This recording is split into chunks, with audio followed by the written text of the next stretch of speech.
মোহামেডানের বিরুদ্ধে সেই ম্যাচে 2 গোল করে জয়ের নায়ক হয়েছিলেন মোহনবাগানের ব্রাজিলিয়ান উইঙ্গার রবসন রবিনো। তবে সেই ম্যাচেই হ্যামস্ট্রিংয়ের চোট পেয়ে মাঠ ছাড়তে হয় তাকে।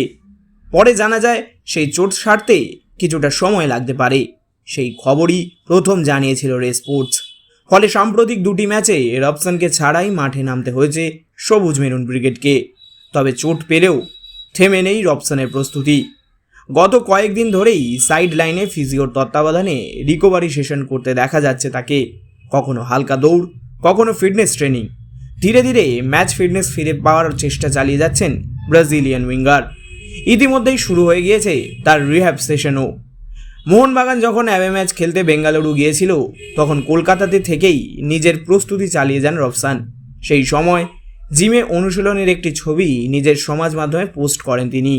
তাতেই স্পষ্ট, যত দ্রুত সম্ভব মাঠে ফিরতে মরিয়া এই ফুটবলার। রবিবার সেই দৃশ্য আরও একবার সামনে এলো। দল যখন বিশ্রামে, তখনও থেমে থাকেননি রবসান। মোহনবাগানের জুনিয়র দলের ফিজিওকে সঙ্গে নিয়ে সল্টলেক স্টেডিয়ামে একাই অনুশীলন করতে দেখা যায় তাকে। নিঃশব্দে নিজের ফিটনেস ফিরে পাওয়ার লড়াই চালিয়ে যাচ্ছেন তিনি। তবে মুম্বাইয়ের বিরুদ্ধে পরের ম্যাচে তাকে পাওয়া যাবে কিনা তা এখনও নিশ্চিত নয়। তবু নিজের দিক থেকে কোনো খামতি রাখতে চাইছেন না রবসান। দ্রুত মাঠে ফিরে দলের হয়ে অবদান রাখাই এখন তার লক্ষ্য।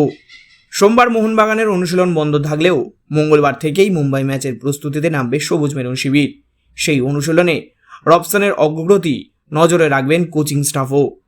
বিদেশি ফুটবলারদের এই পেশাদার মানসিকতা অবশ্য নতুন নয়। গত মরশুমে চোটের সময় গ্রেগ স্টুয়ার্ট এবং দিমিত্রি পেত্রাতসকেও আলাদাভাবে অনুশীলন করতে দেখা গিয়েছিল। রবসানের এই দায়বদ্ধতা তাই স্বাভাবিকভাবেই খুশি করবে সবুজ মেরুন সমর্থকদের।